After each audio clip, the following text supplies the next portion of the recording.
आज बात करते हैं अमेरिका भारत टैरिफ विवाद की। देखिए, ये सिर्फ व्यापार की बात नहीं है। ये गेहूं, शक्ति और स्वाभिमान की एक कहानी है। चलिए गहराई से समझते हैं कि दुनिया के दो सबसे बड़े लोकतंत्र इस एक मुद्दे पर आमने सामने क्यों खड़े हैं। ये दुनिया के दो सबसे बड़े लोकतंत्रों के बीच एक ऐसी लड़ाई है जिसकी जड़ें ना बहुत गहरी हैं। और आपको जानकर हैरानी होगी कि ये सब कुछ आके टिक जाता है उस भोजन पर जो वो खाते हैं। जी हाँ, बिल्कुल सही सुना। ये पूरा का पूरा टकराव खाने पीने की चीजों को लेकर है। अच्छा, आज के इस झगड़े को समझने के लिए हमें पहले उस हथियार को समझना होगा जो इस विवाद के केंद्र में है, और वो है टैरिफ। तो चलिए जरा इसके इतिहास पर एक नजर डालते हैं। तो सवाल उठता है, ये टैरिफ आखिर है क्या चीज? देखिए, बहुत सीधे शब्दों में समझें तो ये एक तरह का टैक्स है जो किसी देश में बाहर से आने वाले या देश से बाहर जाने वाले सामान पर लगता है। मान लीजिए भारत अमेरिका से सेब मंगाता है, तो भारत सरकार उन सेबों पर एक टैक्स लगा सकती है। बस इसी को टैरिफ कहते हैं। वैसे व्यापार पर टैक्स लगाने का ये आइडिया कोई नया नहीं है। बहुत पुराने जमाने से ही राजा महाराजा व्यापार से अपना हिस्सा लेते आए हैं, चाहे उसे निशातुम कहा जाए या पोटोरिया। आज जो हम शब्द इस्तेमाल करते हैं टैरिफ, वो असल में अरबी शब्द तारीख से आया है, जिसका मतलब था व्यापार के सामान की लिस्ट। लेकिन यहाँ एक बहुत बड़ा बदलाव आया। पहले के जमाने में टैरिफ सिर्फ सरकारी खजाना भरने के लिए लगाए जाते थे, पर अब इनका मुख्य उद्देश्य है संरक्षणवाद, मतलब अपने देश के उद्योगों को बाहर की कंपनियों से बचाना। इसकी एक बड़ी मिसाल है 1721 में ब्रिटेन का वो कानून जिसने भारतीय कपड़ों पर बैन लगा दिया ताकि उसकी अपनी कपड़ा मिलें चलती रहें। और यही तर्क आज भी दिया जाता है। तो अब जब हम टैरिफ समझ गए हैं, तो चलिए अमेरिका भारत व्यापार की कहानी पर आते हैं। ये रिश्ता हमेशा से ही बड़ा जटिल रहा है, निर्भरता और अविश्वास का एक मिला जुला रिश्ता। एक भारतीय अधिकारी ने एक बार कहा था, अमेरिका ने ऐसा गेहूं भेजा जो केवल सूअर के खाने लायक था। ये एक लाइन ही उस रिश्ते की शुरुआती कड़वाहट को दिखाने के लिए काफी है, खासकर उस दौर की जब PL 480 प्रोग्राम चल रहा था। तो हुआ ये था कि PL 480 प्रोग्राम के तहत अमेरिका अपना बचा हुआ अनाज भारत जैसे देशों को भेजता था। सुनने में तो ये मदद लगती है, लेकिन असल में ये एक जियोपॉलिटिकल हथियार भी था।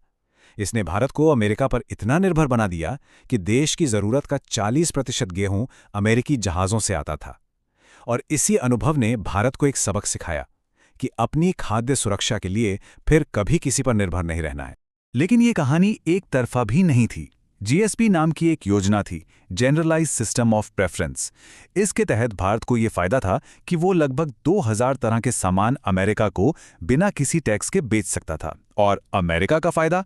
उसका फायदा ये था कि भारत जैसे विकासशील देश सोवियत संघ के पाले में ना जाएं और अमेरिकी व्यापार व्यवस्था का ही हिस्सा बने रहें। अच्छा, भारत को ये फायदे तो मिल रहे थे, पर उसने भी अपने बाजार को बचाने के लिए बहुत सख्त नीतियां अपनाई। आपको पता है, 1980 के दशक में भारत ने अपने कपड़ा उद्योग को बचाने के लिए 350% तक का टैरिफ लगाया था। 350%, जरा सोचिए। इसी वजह से भारत दुनिया के सबसे ज्यादा प्रोटेक्शनिस्ट, मतलब संरक्षणवादी देशों में से एक बन गया। और हाँ, यही बात हमेशा से अमेरिका और भारत के बीच टकराव की एक बड़ी वजह रही। और यहीं से कहानी एक नए दौर में दाखिल होती है, संघर्ष का एक नया युग। और इसकी चिंगारी थी वो व्यापार घाटा जिसने सचमुच सब कुछ बदल कर रख दिया। -800 अरब डॉलर, ये 2017 में अमेरिका का ट्रेड डेफिसिट यानी व्यापार घाटा था।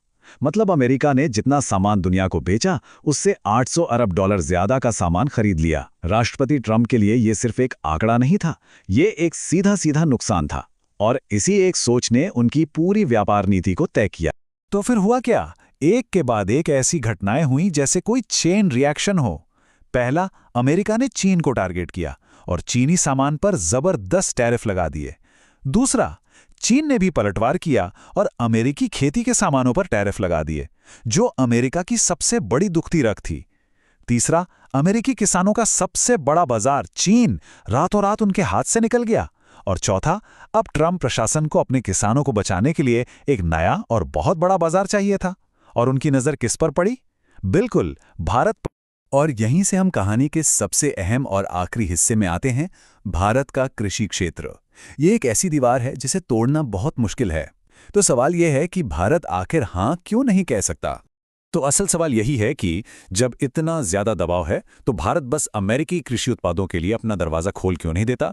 देखिए, इसके पीछे भारत की 4 रेड लाइंस हैं जिनसे वो कोई समझौता नहीं कर सकता। पहला, जीएमओ फसलों का डर। भारत को लगता है कि अमेरिका की जेनेटिकली मॉडिफाइड फसलें उसकी देसी फसलों को हमेशा के लिए बर्बाद कर देंगी। दूसरा, किसानों की रोजी रोटी का सवाल। भारत की 45% से ज्यादा आबादी खेती पर निर्भर है और सरकार उन्हें सस्ते विदेशी माल से बचाना चाहती है।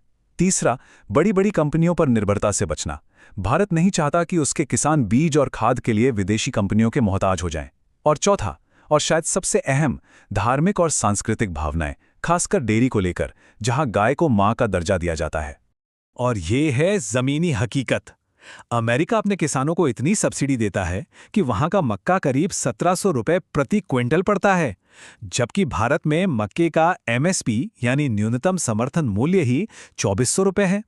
अब कीमत में इतना बड़ा फर्क हो तो भारतीय किसान मुकाबला कैसे करेंगे? ये लगभग नामुमकिन है। और ये मामला सिर्फ पैसे का नहीं है।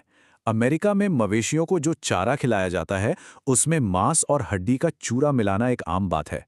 लेकिन भारत में जहां गाय को पवित्र माना जाता है, क्या ऐसी कोई चीज स्वीकार की जा सकती है? बिल्कुल नहीं। ये एक सांस्कृतिक और धार्मिक मुद्दा है जिस पर कोई समझौता नहीं हो सकता। तो आज हम कहां खड़े हैं? एक डेडलॉक, एक गतिरोध पर। अमेरिका ने भारत को जीएसपी प्रोग्राम से निकाल दिया, भारतीय सामान पर भारी टैरिफ लगा दिए। जवाब में भारत ने भी साफ कह दिया कि वो अपना कृषि बाजार नहीं खोलेगा और उसने दूसरे देशों के साथ व्यापार के नए रास्ते तलाशने शुरू कर दिए। अमेरिका अपने किसानों के लिए बाजार चाहता है और भारत का तर्क है कि ऐसा करने से देश के करोड़ों लोगों की रोजी रोटी छिन जाएगी। तो देखिए, ये सिर्फ एक ट्रेड डिस्प्यूट या व्यापारिक झगड़ा नहीं है, ये उससे कहीं ज्यादा गहरा है। ये असल में 2 अलग-अलग इकोनॉमिक मॉडल्स का टकराव है, 2 देशों की अपनी संप्रभुता और अपनी सांस्कृतिक पहचान का टकराव है। और आज की दुनिया में जहां दबाव लगातार बढ़ रहा है, सबसे बड़ा सवाल यही है कि क्या ये दीवार हमेशा टिकी रह पाएगी या फिर इन दोनों ताकतों को कोई नया रास्ता निकालना ही होगा।